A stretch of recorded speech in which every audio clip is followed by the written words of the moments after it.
It's almost official, Bangladesh cricket board they are under pressure. Bangladesh cricket বোর্ডের সবচেয়ে গুরুত্বপূর্ণ ক্রিকেটারদের কয়েকজন দে আর আন্ডার প্রেশার, এবং আলটিমেটলি বাংলাদেশ ক্রিকেট বোর্ডের next flagship programme BPL under pressure. পুরোপুরি একটা বাটপাড়ির ছকে Bangladesh cricket board, BCB, BPL governing council, president Aminul Islam Bulbul, Iftekhar Rahman Mithu এবং যারা রয়েছে 25 ডিরেক্টরের প্রভাবশালী সবাই পড়েছেন।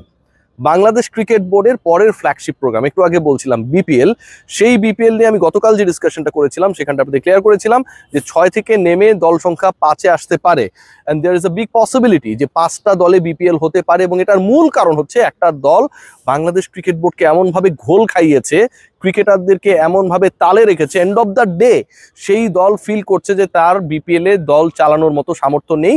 ঠিক তখন যখন Bangladesh cricket board, BPL governing council, ইন্টিগ্রিটির সাথে জড়িত যে কর্মকর্তারা রয়েছেন তারা ওই পার্টিকুলার ফ্র্যাঞ্চাইজিকে কিছু কর্মকর্তা থেকে দূরে সরে যেতে বলেছে। ক্রিকেট বোর্ডের এই উদ্যোগটাকে আমি সাধুবাদ জানাতেই চাই যে ক্রিকেট বোর্ড আসলে ইন্টিগ্রিটির ইস্যুতে কোনো টলারেন্স করবে না, জিরো টলারেন্স নীতিতে গেছে। কিন্তু যেই দলটা চট্টগ্রাম রয়্যালস, তাকে সিলেক্ট করা হলো, অপরচুনিটি দেওয়া হলো, ড্রাফট টেবিলে বসানো হলো, নিলাম থেকে ক্রিকেটার পিক করার সুযোগ করে দেওয়া হলো, সেই particular team end of the day যে কাজটা করলো সেটা সকল জল্পনা কল্পনা বাস্তবতাকে হার মানায়। নাইম শেখ, যেই ক্রিকেটার এবারের আপকামিং বিপিএল এর সবচেয়ে কস্টলি লোকাল ক্রিকেটার, সেই ক্রিকেটারের হোম যখন চট্টগ্রাম, তিনি শেষ পর্যন্ত তার চুক্তির টাকার 1,10,00,000-এর 10 লাখ টাকাও পাবেন কিনা সেটা শঙ্কায় রয়েছে। চট্টগ্রাম দলটাই হয়তো থাকবে না। Bangladesh cricket board, bank guarantee নিয়ে আমরা অনেক কথা শুনেছি, 10 crore। বাংলাদেশ ক্রিকেট বোর্ড এই দলের কাছ থেকে এখন পর্যন্ত ব্যাংক জামানতের টাকা ক্যাশ করতে পারে নাই। আজকে সেই রিপোর্টটা সমকালে এসেছে, কোনো টাকা ক্যাশ করতে পারে নাই। বাংলাদেশ ক্রিকেট বোর্ড তাদেরকে যে ফ্র্যাঞ্চাইজি ফি চেক দেওয়া হয়েছে সেই চেক থেকে অর্থ উত্তোলন করতে গিয়েও কোনো টাকা ক্যাশ করতে পারে নাই। বাংলাদেশ ক্রিকেট বোর্ডের একজন কর্মকর্তা নাম প্রকাশে অনিচ্ছুক, তিনি জানিয়েছেন যে 6টা দল রয়েছে, সেই 6 দলের সাথে অন্তত 3টা দলে, 3টা মানে 50% টিমসের মধ্যে জড়িত ব্যক্তিদের ইন্টিগ্রিটি, স্বচ্ছতা নিয়ে সমস্যা রয়েছে। 6 দলের মধ্যে 3 দলেই গ্যাঞ্জাম রয়েছে যারা 2 নম্বরই কর্মকাণ্ডের সাথে জড়িত বলে সন্দেহভাজন। এবং এই 3টা দলের 66% টিম তারা হচ্ছে নতুন ফ্র্যাঞ্চাইজি। নামগুলো সম্পর্কেও ধারণা পেয়েছি, নেক্সট রিপোর্টসগুলোতে নিশ্চয়ই আমি সেটা আপনাদেরকে বলবো, আমাকে কেউ আটকাতে পারবে না এই ব্যাপারে। 66% টিম নিউ ফ্র্যাঞ্চাইজি, যারা integrity problem, papers work, bank জামানত, ক্রিকেটারদের সাথে কন্ট্রাক্ট এবং সন্দেহভাজনদের সাথে যোগাযোগ রক্ষা করছে। দেখানো হচ্ছে যে সন্দেহভাজন ব্যক্তিরা আমার সাথে নেই। ধরেন আমি বিসিবিতে এসছি, আমার সাথে তারা নেই, কিন্তু আমি ক্রিকেট বোর্ডের বাইরে গিয়ে যেখানে কফি শপে চা খাইতেছি সেখানটা আমি তার সাথে প্ল্যান করছি। আমি যে এলাকায় থাকি সেই এলাকায় তার সাথে আমি প্ল্যান করছি। আমি যেই অফিসে বসি সেই অফিসে আমি তার সাথে প্ল্যান করছি। এমন ভাবে জড়িত Bangladesh cricket board, BCB right now they are helpless. তারা কিভাবে এটা থেকে বের হবে তারা সেই ওয়ে আউট খুঁজে পাচ্ছে না। নাইম শেখ কিভাবে 1,10,00,000 পাবে চিন্তা করে দেখতে পারেন। মানে এটা যেন বর্ষাকালের আকাশের মতো অবস্থা, এই ভালো এই খারাপ, প্রেম মানে মিষ্টি পাপ। চট্টগ্রামের প্রেমে পড়ে নাইম শেখ যেন মিষ্টি পাপ করে ফেলেছে।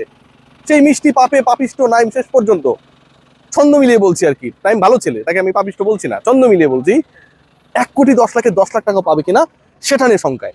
শাক মাহেদি সেই দলে খেলছেন, শরীফুল সেই দলে খেলছেন, তাদের কি হবে? বাংলাদেশ ক্রিকেট বোর্ড এখন এমন একটা সিচুয়েশনে পড়েছে যে আপকামিং বিপিএল এ তারা চট্টগ্রামকে অধিগ্রহণ করবে কিনা, অ্যাকোয়ার করবে কিনা। থাকে না, সরকার অনেক জমি অধিগ্রহণ করে এবং সেই অধিগ্রহণ করা জমিতে নানা স্থাপনা বানায়। ক্রিকেট বোর্ডের সামনে এমন একটা টালমাটাল অবস্থা যে আপনি 6টা ফ্র্যাঞ্চাইজিকে নিয়ে অলরেডি শিডিউল করে ফেলেছেন, প্লেয়ার্স ড্রাফট করে ফেলেছেন, অকশন করে ফেলেছেন, প্লেয়ার্স ডিস্ট্রিবিউশন করে ফেলেছেন, লোকাল প্লেয়ারদের একটা গ্রুপ অলরেডি ওই বিতর্কিত ফ্র্যাঞ্চাইজির মধ্যে রয়েছে এবং তাদের মালিক পক্ষ বলছে যে তিনি বা তার দল পরিচালনা নিয়ে কনফিউজড। প্রশ্নটা হচ্ছে, আমিনুল ইসলাম বুলবুল নানা ধরনের কর্মব্যস্ততার মধ্যে থাকেন, মাইনা নিলাম আমি। ইফতেখার রহমান মিঠু, আমার প্রিয় মিঠু ভাই, যিনি কদিন আগে ইন্টারভিউতে বলেছেন যে বিপিএল এর সবশেষ আসরে 90% ম্যাচ নাকি ফিক্স ছিল, 90% ম্যাচে 2 নাম্বারই হয়েছে। আগের বিপিএল এ 90% ম্যাচে 2 নাম্বারই হয়েছে, মানে আগের বিপিএল এর এই দায়টা তিনি কাকে দিয়েছেন জানেন? 90% মানে কি? মনে করেন আগের বিপিএল এ ম্যাচ হয়েছে 40টা, 35টা ম্যাচেই 2 নাম্বারই হয়েছে according to the member secretary of BPL governing council, যিনি এটা অফিসিয়াল স্টেটমেন্ট দিচ্ছেন। ইন্টারেস্টিং পার্ট যেটা, তিনি এখানে দায়ী করছেন কাদের? দায়ী করছেন নাজমুল আবেদিন ফাহিমকে, দায়ী করছেন আমার অত্যন্ত প্রিয় ফারুক ভাইকে, ফারুক ভাই আসসালামু আলাইকুম, ফারুক ভাইকে, এবং তিনি দায়ী করছেন আগের বিপিএল এ যেই দলগুলো খেলেছিল, ধরেন বর্তমানে চট্টগ্রাম রয়্যালস আগের বিপিএল এ ছিল না, নোয়াখালী এক্সপ্রেস আগের বিপিএল এ ছিল না, সিলেটের নতুন যে দলটা এসেছে আগের বিপিএল এ ছিল না। আগের বিপিএল এ ছিল কে? আগের বিপিএল এ ছিল হচ্ছে ঢাকা ক্যাপিটালস, আগের বিপিএল এ ছিল রংপুর রাইডার্স।